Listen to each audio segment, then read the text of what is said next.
तो बंगाल में पांचवें चरण की वोटिंग लगातार जारी, आधे घंटे का वक्त बीत चुका है। मैं और आशा लगातार आपके साथ मौजूद हैं और जल्दी से आइए अब आपको ग्राफिक्स के जरिए दिखाते हैं कि कहां कहां पर आज वोटिंग हो रही है और ये वोटिंग कितनी अहम है, समीकरण क्या बैठ रहे हैं। तो आपकी टीवी स्क्रीन पर आप देख रहे हैं बंगाल में पांचवें चरण की बड़ी चुनौती है। 6 जिले 45 सीटें हैं। इधर आप देख रहे हैं कलिम्पोंग, जलपाईगुड़ी, दार्जिलिंग, इधर पूर्व बर्धमान, नादिया, पश्चिम बंगाल, उत्तर 24 परगना। यहां पर ये एक बिग फाइट है और यहां पर टीएमसी भी, क्योंकि उसका गढ़ है, एक बार फिर से जीत की कोशिश करेगी। और वहीं बीजेपी भी लगातार इस सेंधमारी की कोशिश में है, क्योंकि पिछली बार बीजेपी को एक भी सीट नहीं मिली थी। और आइए अब आपको ये भी दिखा देते हैं कौन कौन से अहम चेहरे जो कि इस बार चुनावी मैदान में ताल ठोक रहे हैं, जिनके बीच कड़ा मुकाबला माना जा रहा है। क्योंकि ये तू डाल डाल मैं पात पात की लड़ाई है। जिस तरीके से दोनों पार्टियों ने अपने चेहरों को खड़ा किया है, ये टफ फाइट की ओर सीधा सीधा इशारा करता है। देखिए राजरहाट से ये आदिति मुंशी जो हैं, एक जाना पहचाना चेहरा है,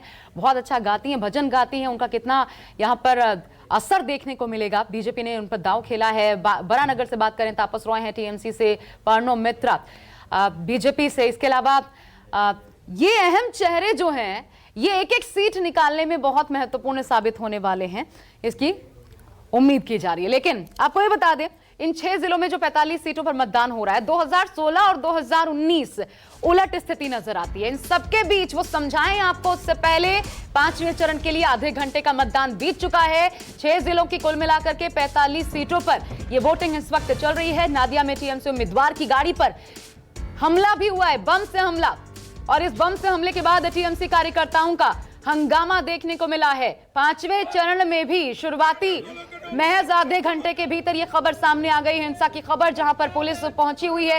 ये देखिए सुबह सुबह की तस्वीर हम आपको दिखा रहे हैं, जब आप देख सकते हैं कि पूरी तरीके से रात भी नहीं छटी है, अंधेरा तब भी बरकरार था। ये सुबह सुबह तड़के भोर की घटना, जहां पर टीएमसी उम्मीदवार की गाड़ी पर बम से हमला किया गया। आरोप बीजेपी के ऊपर लगाए गए, जैसा कि हर बार होता है। इसके बाद पुलिस वहां पर पहुंची है और हालात को संभालने में जुटी है।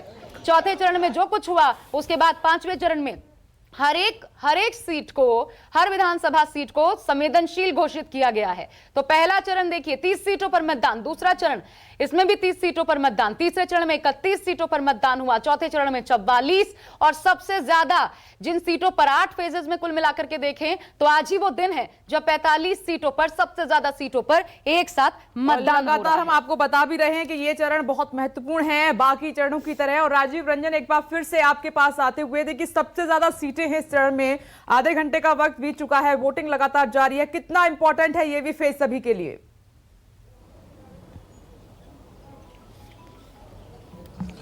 देखिए, सबसे पहली बात तो ये है कि जब आप चुनाव की बात करते हैं तो रीसेंट ट्रेंड्स जो होते हैं उनकी बात करते हैं।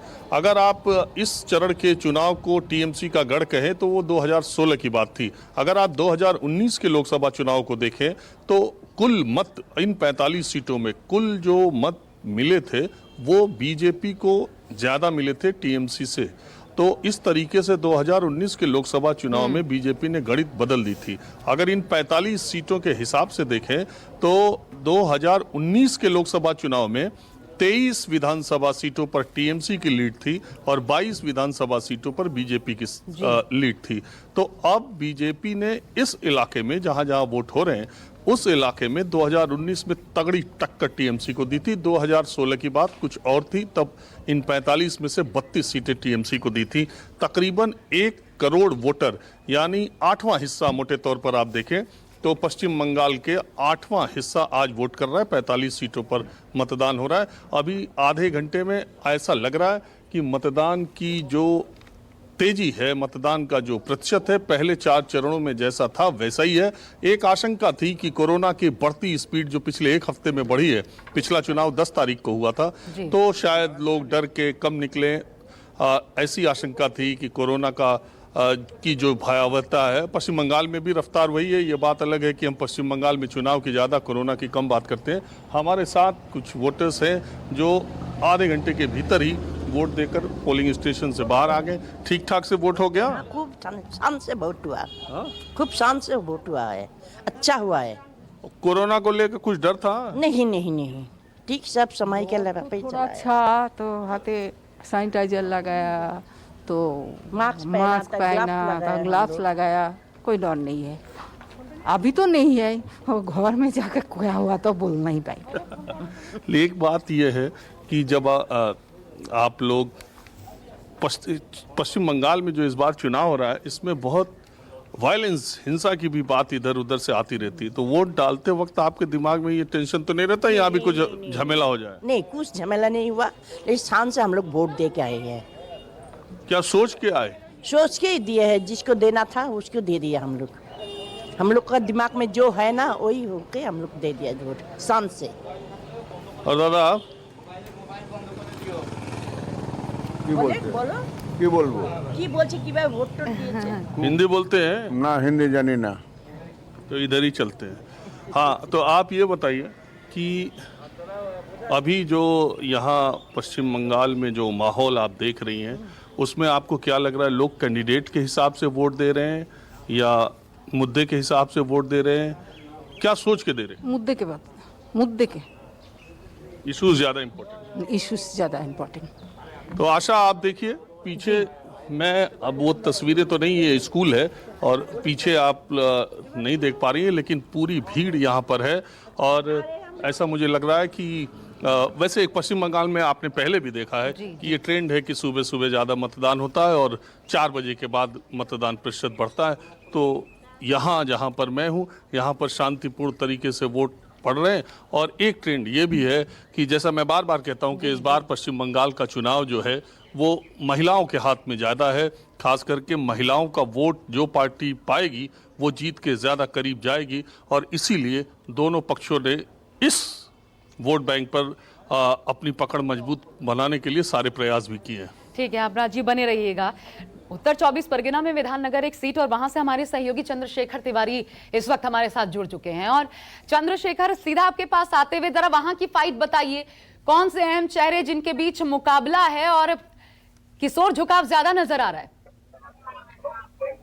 जी देखिए, अगर नॉर्थ 24 परगनास की बात करें तो यहाँ पर 16 सीटों पर आज मतदान हो रहा है, और मैं इस वक्त मौजूद हूँ विधाननगर विधानसभा क्षेत्र में, जहाँ पर 2 अहम कैंडिडेट हैं जो बड़े चेहरे हैं। सब्यसाची दत्ता बीजेपी की तरफ से और टीएमसी की तरफ से हैं सुजीत बसु, जो कि पहले से ही सिटिंग एमएलए हैं और मिनिस्टर भी हैं।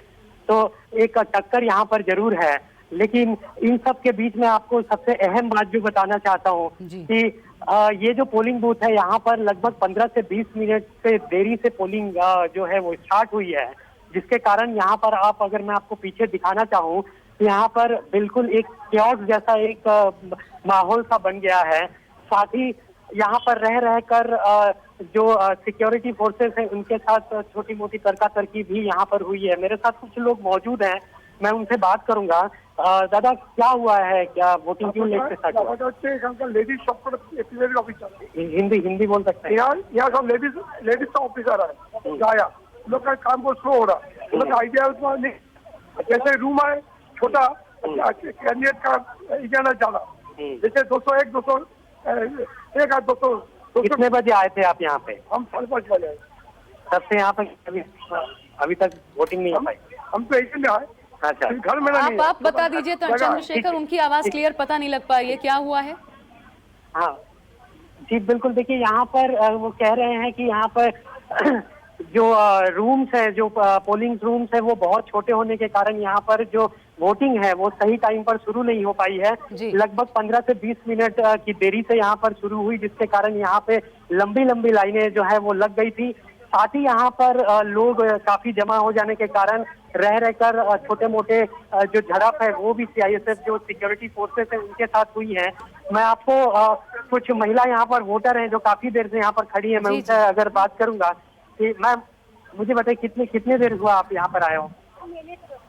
अच्छा, वोटिंग लेट से हुई है, कुछ मालूम नहीं है, अभी आई है। आप अभी आए हैं। मुझे एक चीज बताइए ना कि क्या मुद्दे हैं, किन मुद्दों पर इस बार की वोटिंग आप कर रही हैं? उन्नयन। जी बिल्कुल, देखिए इनका कहना है कि उन्नयन है, जो इनके उन्नयन यानी जो प्रगति है जो जिले की, उसके लिए ये वोटिंग करेंगे। मैम मुझे बताइए आप कितने देर हुआ आप यहाँ पर आए हैं? ठीक है, किस मुद्दों पर यहाँ पर वोटिंग आप इस बार कर रहे हैं?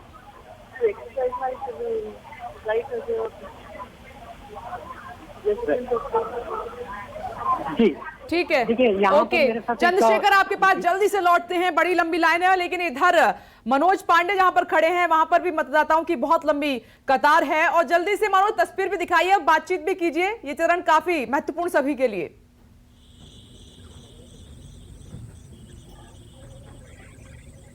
जी देखिए, जिस तरह से कहें कि जब महिलाओं की चर्चा हो रही है, हमारे पीछे दिखाना चाहेंगे कि जो महिलाओं की कितनी लंबी यहाँ पे कतारें लगी हुई है। आपको बता दें कि जितनी महिलाएं बाहर है और उतनी महिलाओं को यहाँ पे कोविड का जो सर्किल बनाया गया है अंदर है। और हम महिलाओं से ही बात करते हैं कि दीदी क्या इस बार का जो मुद्दा है, क्या है जो चुनावी मुद्दा क्या है? बहुत ही अच्छी है। तो ये वोट अब ये कोविड सिचुएशन पे वोट है तो डर तो लगता ही है, तो वोट तो देना ही होगा। वोट देना ही होगा, डर लग रहा है। क्या लग रहा है इस बार जो क्या कोई चेहरे पे है या कोई मुद्दा पे क्या दिमाग में चल रहा है? हमको बहुत अच्छा है, हमें डर लगता है। देखिए, जिस तरह से कह सकते हैं कि कोविड के चलते यहाँ पे जो चुनाव में काफी महिलाओं का लाइन है और बहुत सी बात है कि देखिए लंबी कतारें। आपकी आवाज में कुछ समस्या आ रही है मनोज, आपकी आवाज इको हो रही है, उसे दुरुस्त करवाते हैं, फिर आपके पास दोबारा आते हैं। वरुण सिन्हा का रुख कर लेते हैं, तब तक वरुण दार्जिलिंग में मौजूद हैं। वरुण, दो चीजें, एक तो ये बताइए जीजेएम जो है, ये जब लोग पहुंच रहे हैं वोट देने के लिए, गोरखा जनमुक्ति मोर्चा, क्या ये पता है कि अगर वो इनको चुनते हैं तो वो दीदी के साथ जाते हैं? लोगों को क्या ये क्लियर है? और दूसरा, गोरखालैंड की मांग अभी भी है, वो माइंड में रखकर वोटिंग होगी क्या इस बार?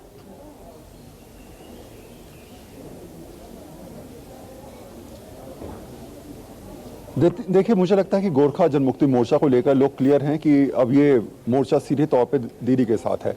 दूसरा जो है विमल सीधे तौर पे जो दो धड़े यहाँ पर बढ़ते हुए नजर आए हैं, विमल गौरंग की बात करें या फिर जो विनय तमंग की बात करें, ये दोनों ऐसे नेता हैं जिन्होंने 1 और 2 करके जो है गोरखा जनमुक्ति मोर्चा को डिवाइड किया और अब इन दोनों के उम्मीदवार जो हैं वो चुनाव में लड़ रहे हैं और ये दोनों दावा कर रहे हैं कि टीएमसी का इनको सपोर्ट है, जिसका फायदा बीजेपी उठा भी रही है। तो ऐसे में ये दो पार्टियां ऐसी हैं जो वोट को डिवाइड करेंगी और लगातार बीजेपी इनके वोट बैंक को अपनी ओर आकर्षित करेगी। दूसरी बात, गोरखालैंड के मुद्दे की बात आप लगातार कर रहे हैं और गोरखालैंड का एक ऐसा मुद्दा रहा है जो शायद हमेशा से यहाँ पर चुनावों में बड़े मुद्दे के तौर पे देखा गया है और शायद इससे बड़ा मुद्दा यहाँ के लोगों के लिए कभी हुआ भी नहीं है, क्योंकि करीब 100 साल से ज़्यादा बड़ा आंदोलन और पिछले 50 साल में हज़ारों की संख्या में जो हैं वो यहाँ पर लोगों के दिल में एक ही बात रही कि गोरखालैंड, और कई लोग इसमें जो हैं वो मारे भी गए। तो पहली बात यह है कि गोरखालैंड को लेकर जिस तरीके से बातें आती हैं दादा, इस बार गोरखालैंड कितना बड़ा मुद्दा है वो तो हमको मालूम नहीं। चुनाव मुद्दा है गोरखालैंड इस बार इलेक्शन में तो वो तो हमको भी पता नहीं है।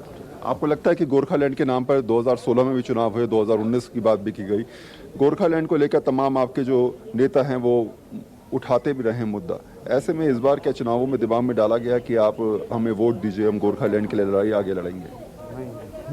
नहीं। तो क्या मुद्दे क्या है इस बार? अभी तो मुद्दे क्या है, वो परिवर्तन के लिए। हाँ, दार्जिलिंग में बहुत दंगा फसाद होता है ना। हाँ। इसीलिए अब वो परिवर्तन चेंज करने के लिए, परिवर्तन के लिए, दार्जिलिंग को अच्छा बनाने के लिए, इसीलिए परिवर्तन। यहाँ पे जो मुद्दा हो रहा है ना, अभी आप लोग जो गोरखालैंड का बात कर रहे हैं, मेन डिमांड तो यहाँ पे गोरखालैंड का है आपका। मेन डिमांड तो हम लोग को तो यहाँ पे लोकल पीपल है, यहाँ पे ज्यादा गोरखा रहता है, यहाँ पे गोरखावासी ज्यादा दार्जिलिंग में रहता है। हम लोग यहाँ का है, गोरखावासी है और हम लोग यहाँ का ठेठ गोरखा है। हम लोग नेपाल से बाहर से आया हुआ नहीं है यहाँ पे। हम लोग को जब भी बाहर में जाता है हम लोग क्या बोलते हैं, नेपाल से आया हुआ गोरखा बोलता है, लेकिन हम लोग गोरखा नेपाल का नहीं है, हम लोग यहाँ का ठेठ गोरखा नहीं। तो गोरखालैंड की डिमांड है? हाँ जी, यहाँ पे गोरखालैंड का डिमांड है। मेन डिमांड तो गोरखालैंड का है। अगर गोरखालैंड हो जाएगा तो हम लोग का यहाँ का समस्या का समाधान हो जाएगा। एक बात समझिए कि मुझे लगता है कि 2016 से लेकर 2019 के बीच में गोरखा जनमुक्ति मोर्चा में 2 धड़े बटे, विमल गौरंग और दूसरा जो है विनय तमंग और तीसरा मन घिसिंग जो गोरखा जो हैं वो एक अलग दल के नेता भी हैं। इन तीनों नेताओं ने जो है वो अपनी राजनीतिक वफादारी बदली और उसकी वजह से शायद इस बार चुनावों में जो है वो ये मुद्दा थोड़ा सा कम रहा। हालांकि बीजेपी की तरफ से लगातार जो है इस मुद्दे को भुनाने का प्रयास किया गया रहा है, लेकिन हाँ, आम जनता चाहती है कि डेवलपमेंट के नाम पर, चाहे वो रोड हो, चाहे वो यहाँ पर पर्यटन हो, चाहे जो स्थिति यहाँ बनती आ रही है पिछले कई सालों पे, उस स्थिति को ध्यान में रखकर जो है वो जनता को अपनी ओर आकर्षित किया जाए। बीजेपी मजबूत रही है, ये नहीं भूलना चाहिए, लेकिन इस बार जो है दीदी ने पासा पलटने की कोशिश की है। गोरखा जनमुक्ति मोर्चा से उनको सहयोगी पार्टी बना करके यहां पर दांव खेला है और ये बड़ा खेला करने की कोशिश दार्जिलिंग डिस्ट्रिक्ट में नजर आती है, जहां पर आज इस फेज में भी चुनाव हो रहा है। और किसका होगा बंगाल, हमारी खास पेशकश लगातार जारी है। आगे बढ़ने से पहले एक बहुत छोटा सा ब्रेक यहां पे ले रहे हैं, लेकिन चुनाव की अहम तस्वीरों के साथ हम लौट रहे हैं आगे इस ब्रेक के बाद।